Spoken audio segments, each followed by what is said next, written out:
Hello प्यारे बच्चों, सुप्रभात। तो आज मैं कक्षा 7 को हिंदी व्याकरण में पाठ 12 पढ़ाऊँगा। पाठ 12 का नाम है वाक्य रचना एवं अशुद्धि शोधन। अशुद्धि जो गलतियां हैं उनको शुद्ध करना है, सही करना है। नीचे दिए गए सबसे पहला आता है वाक्य। नीचे दिए गए वाक्यों को ध्यानपूर्वक पढ़िए। ए और बै। रहा शेर दहाड़ है, बैम शेर दहाड़ रहा है। तो पहले वाक्य में जो है वाक्य उल्टा सीधा लिखा गया है और दूसरे वाक्य में उसको शुद्ध करके लिखा गया है। इसको ही वाक्य शुद्धि कहते हैं। किताब है आशीष पढ़ रहा, तो गलत है, उल्टा सीधा है, अशुद्ध है। शुद्ध हुआ इसका आशीष किताब पढ़ रहा है। उपर्युक्त ए खंड के वाक्यों में कुछ शब्दों का समूह है। इन शब्द समूहों का अर्थ स्पष्ट नहीं हो पा रहा है। बै खंड के शब्द समूहों को पढ़कर इनका अर्थ समझा जा सकता है। ऐसे ही शब्द समूहों को वाक्य कहते हैं। वाक्यों के ऐसे समूह जो सार्थक हों वाक्य कहलाते हैं। शब्दों के ऐसे समूह जो सार्थक हो वाक्य कहलाते हैं। सार्थक अर्थात जिनका कोई अर्थ निकलता हो उन्हें वाक्य कहते हैं। वाक्य के दो आवश्यक तत्व हैं, शब्दों का समूह तथा सार्थकता। वाक्य के जो आवश्यक तत्व है शब्दों का समूह और दूसरा है सार्थकता। अब वाक्य के भेद। वाक्य के दो भाग होते हैं, उद्देश्य तथा विधेय। अब पढ़ते हैं उद्देश्य क्या होता है। वाक्य का वह भाग जिसके विषय में कुछ कहा जाता है वाक्य का उद्देश्य कहलाता है। वाक्य का वह भाग जिसके विषय में कुछ कहा जाता है वाक्य कहलाता है। जैसे आशीष पुस्तक पढ़ रहा है, लड़का दौड़ रहा है, कुत्ता भौंक रहा है। तो इन वाक्यों में आशीष, लड़का तथा कुत्ता के विषय में कुछ बताया गया है, अतः ये वाक्य के उद्देश्य हैं। मुख्य रूप से कर्ता ही वाक्य का उद्देश्य होता है। क्या होता है उद्देश्य वाक्य का? जो कर्ता होता है। वाक्य में जो कर्ता होता है वही वाक्य का उद्देश्य होता है। विधेय। वाक्य में उद्देश्य के विषय में जो कुछ कहा जाता है, उद्देश्य के विषय में कुछ कहा जाता है वह वाक्य का विधेय कहलाता है। जैसे अमन क्रिकेट खेलता है, माधुरी खाना खाती है, बच्चा खेल रहा है। इन वाक्यों में क्रिकेट खेलता है, खाना खाती है तथा खेल रहा है अपने उद्देश्यों के बारे में कुछ स्पष्ट करते हैं, अतः ये वाक्य के विधेय हैं। विधेय के अंतर्गत कर्म, क्रिया आदि सम्मिलित होते हैं। वाक्यों के भेद। अब वाक्यों के भेद दो आधारों पर किए जा सकते हैं, अर्थ के आधार पर और रचना के आधार पर। अब सबसे पहला आता है अर्थ के आधार पर वाक्यों के भेद। अर्थ की दृष्टि से वाक्य 8 प्रकार के होते हैं। अर्थ की दृष्टि से वाक्य 8 प्रकार के होते हैं। विधानवाचक, नकारात्मक, प्रश्नवाचक, संकेतवाचक, इच्छावाचक, आज्ञावाचक, संदेहवाचक तथा विस्मयवाचक। अब हम इनको विस्तार से पढ़ेंगे।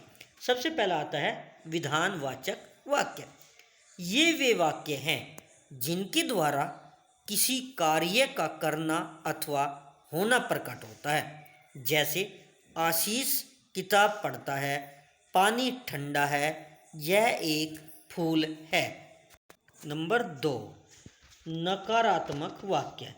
ये वे वाक्य होते हैं जिनसे किसी कार्य का न करना अथवा न होना पाया जाता है।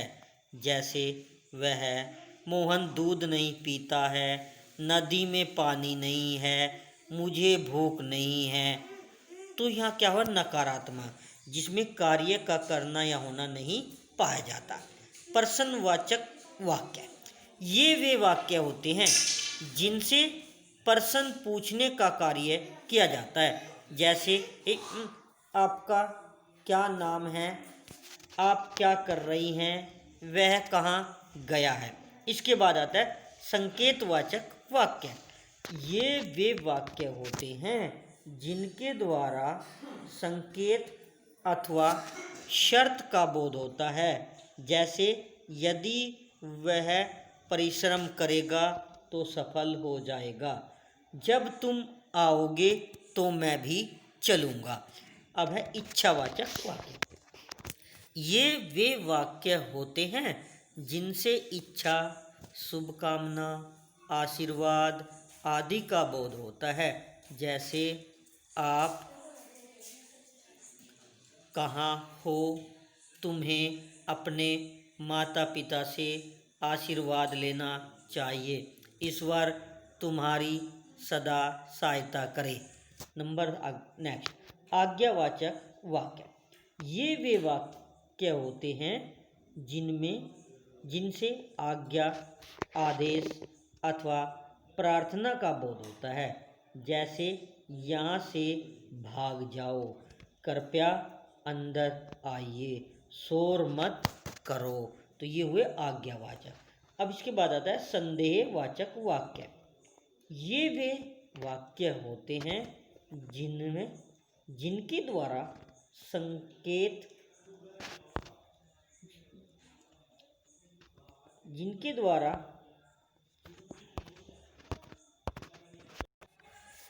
संदेहवाचक वाक्य। ये वे वाक्य होते हैं जिनसे किसी कार्य के होने अथवा करने का संदेह प्रकट होता है। जैसे संभवतः आज वर्षा होगी, संभवतः दरवाजे के पीछे कोई है, शायद वह दुखी है।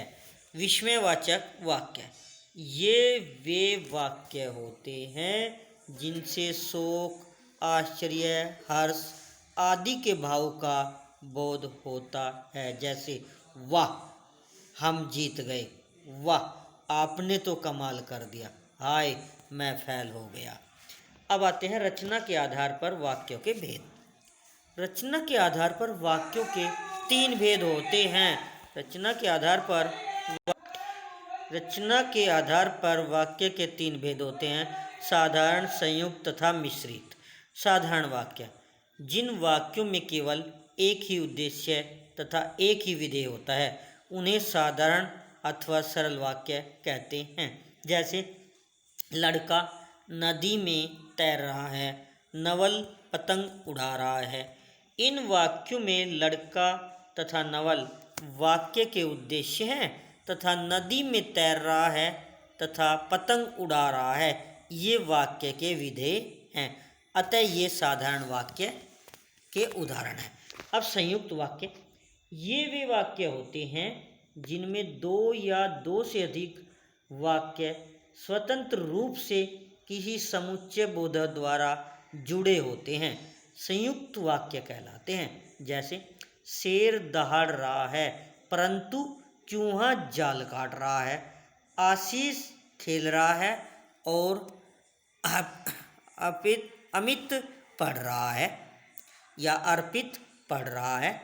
इन वाक्यों में दो स्वतंत्र वाक्य परंतु तथा और समुच्चय बोधकों द्वारा जुड़े हैं, अतः ये संयुक्त वाक्यों के उदाहरण हैं। इसके बाद आता है मिश्रित वाक्य।